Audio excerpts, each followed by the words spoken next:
गरुड़ पुराण तीसरा अध्याय। सूत जी बोले, हे शौनक, गरुड़ पुराण को भगवान विष्णु ने ब्रह्मा और शिव को सुनाया था।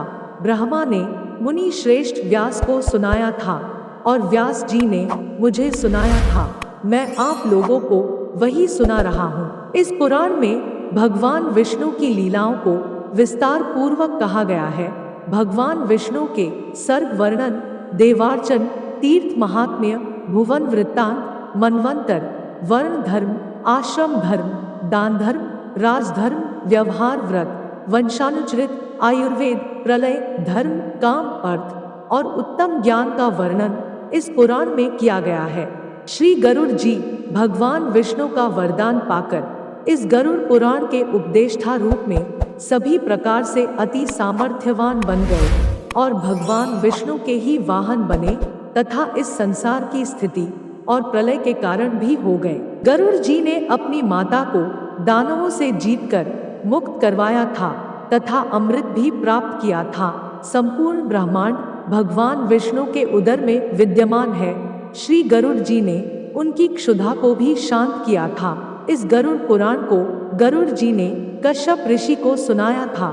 तब कश्यप ऋषि ने इस गरुड़ मंत्र के प्रभाव से जले हुए वृक्ष को भी जीवित कर दिया था। श्री हरि रूप गरुड़ जी के दर्शन मात्र से ही सर्पों का विनाश हो जाता है। हे शौनक, मैं व्यास जी को प्रणाम करके इस अत्यंत पवित्र पुराण को सुनाता हूँ, जिसका पवित्र पाठ करने से सब कुछ प्राप्त हो जाता है। कृपा करके आप सब इसे ध्यान से सुने। भगवान विष्णु द्वारा अपने स्वरूप का वर्णन ऋषियों ने कहा। हे सूत जी, इस गरुड़ पुराण को भगवान व्यास ने आपको जिस प्रकार विधिवत सुनाया था, उसी प्रकार आप हमें सुनाने की कृपा करें।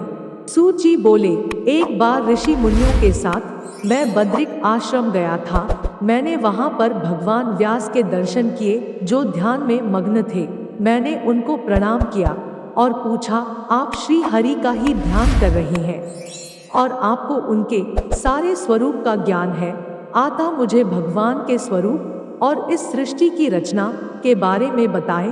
तब व्यास जी ने मुझे जिस प्रकार बोला, वही मैं आपके समक्ष प्रस्तुत करता हूँ।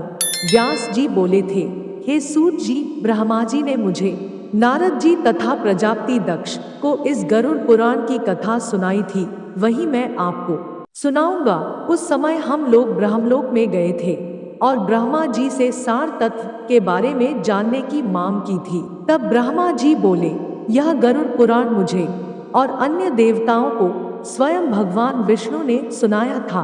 पूर्व काल में मैं इंद्र और अन्य देवताओं के साथ कैलाश पर्वत पर गया था। वहां भगवान शिव ध्यान में मग्न थे। मैंने उनको नमस्कार करके कहा, हे सदाशिव, हम आपके अलावा अन्य कोई देवताओं को नहीं जानते। आथा आप किसका ध्यान कर रहे हैं? कृपा करके आप हमें वह सार तत्व के बारे में बताएं। भगवान शिव ने कहा, मैं नर श्रेष्ठ भगवान विष्णु का ध्यान करता हूँ, जो इस जगत में सर्वफलदायक, सर्वव्यापी, सर्वरूप और परमात्मा है। हे पितामह, मैं उन्हीं भगवान विष्णु की आराधना करता हूँ और इसीलिए मैंने शरीर में भस्म और सिर पर जटा धारण की हुई है। सार तत्व के बारे में उन्हीं से ज्ञान लेना उचित होगा। भगवान विष्णु में ही संपूर्ण जगत का वास है। मैंने अपने आप को उन्हीं की शरण में किया हुआ है। मैं हर समय उनकी ही स्तुति करता हूँ। वह सर्वभूतेश्वर है। उनमें सत्वगुण, रजोगुण तथा तमोगुण एक सूत्र में विद्यमान रहते हैं। भगवान श्री हरि के 1000 नेत्र, 1000 चरण, 1000 जंघा है और वह श्रेष्ठ मुख से परिपूर्ण है। वह सूक्ष्म से भी सूक्ष्म, स्थूल से भी स्थूल, गुरु से गुरुत्तम तथा पूज्यों में पूज्यतम और श्रेष्ठों में श्रेष्ठ एवं सत्यों के परम सत्य और सत्कर्मा है। वह द्विजातियों में ब्राह्मण है और उनको ही पुराण पुरुष कहते हैं। जल में जैसे छोटी मछलियां स्फुरित होती हैं, वैसे ही उनमें सारे लोग स्फुरित होते हैं। वह सत असत से परे है। भगवान विष्णु के उदर में स्वर्ग, मर्त्य और पाताल, यह तीनों लोक विद्यमान है। उनकी भुजाओं को समस्त दिशाएं कहा गया। उनके उच्छ्वास को पवन, उनके केश को मेघमालाओं का समूह उनके सभी अंगों को नदियाँ और उनकी कृषि चारों समुद्रों को कहा गया है। चंद्रमा उनके मन से, सूर्य उनके नेत्रों से तथा अग्नि उनके मुख से उत्पन्न हुए हैं।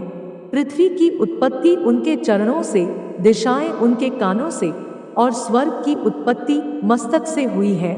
हम सबको सार तत्व का ज्ञान लेने के लिए उन्हीं के पास जाना चाहिए। ब्रह्मा जी ने कहा, हे व्यास जी, पूर्व काल में भगवान शिव के ऐसे कहने पर हम सब लोग परम सार तत्व को सुनने की इच्छा से श्वेतद्वीप में निवास करने वाले भगवान विष्णु के पास गए और वहां जाकर भगवान शिव ने उनको प्रणाम करके कहा, हे हरिहर, आप हमें यह सब बताने की कृपा करें कि ईश्वर कौन है, कौन पूजनीय है, किस प्रकार और कौन से व्रत से वह संतुष्ट होते हैं, वे किस प्रकार प्रसन्न होते हैं, किस प्रकार धर्म, नियम, पूजा करनी चाहिए, ईश्वर का स्वरूप कैसा है, इस संसार की रचना कैसे हुई है, इन सभी विषयों के बारे में तथा सार तत्व के विषय में बताने की कृपा करें।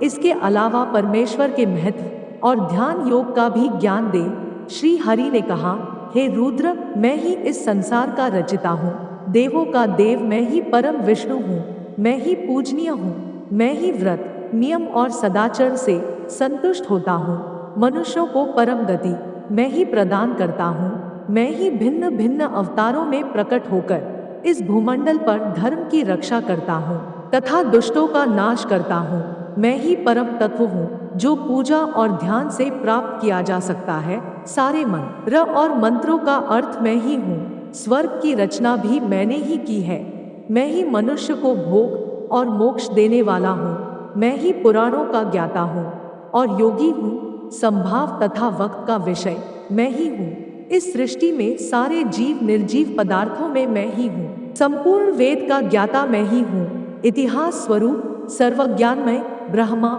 सर्वात्मा, सत्वलोकमय और सारे देवों का आत्म स्वरूप मैं ही हूँ, मुझमें ही सारे ग्रह हैं, जैसे सूर्य, चंद्र, मंगल आदि, मैं ही व्रत हूँ और मैं ही सनातन धर्म हूँ।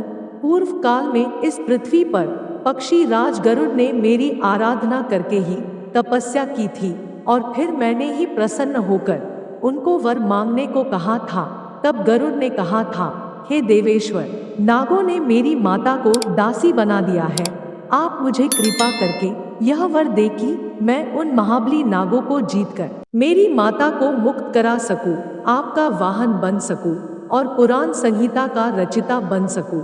श्री विष्णु ने कहा, हे गरुड़, आपको मैं वर देता हूँ कि आप नागों से जीतकर अपनी माता को मुक्त करवा सकेंगे, सारे देवताओं को जीत लेंगे और अमृत ग्रहण करेंगे तथा अत्यंत शक्तिमान होकर मेरे वाहन बन पाएंगे, विष का भी विनाश कर पाएंगे और मेरे ही महत्व को बताने वाली पुराण संहिता की रचना करेंगे। आपका वैसा ही स्वरूप प्रकट होगा जैसा मेरा है। इस लोक में आपकी रचना से की गई पुराण संहिता गरुड़ के नाम से प्रसिद्ध होगी। सभी पुराणों में आपका रचा हुआ गरुड़ पुराण सर्वश्रेष्ठ होगा। आपका भी संकीर्तन गरुड़ के नाम से होगा। जिस प्रकार मेरा कीर्तन होता है, आप मुझ पर दया करें और उस पुराण की रचना प्रारंभ करें। वरदान देने के बाद गरुड़ जी ने इसी पुराण को कश्यप ऋषि को सुनाया था। ऋषि कश्यप ने इस गरुड़ विद्या का ज्ञान लेके गारुड़ी विद्या प्राप्त की थी और एक जले हुए वृक्ष को जीवित किया था। गरुड़ जी ने खुद भी इस विद्या से अनेक प्राणियों को जीवन दान दिया था। हे रुद्र, गरुड़ जी द्वारा रचित गरुड़ पुराण में मेरे ही स्वरूप के विषय में बताया गया है, जिसे आप सब लोग सुने। गरुड़ पुराण 3रा अध्याय समाप्त।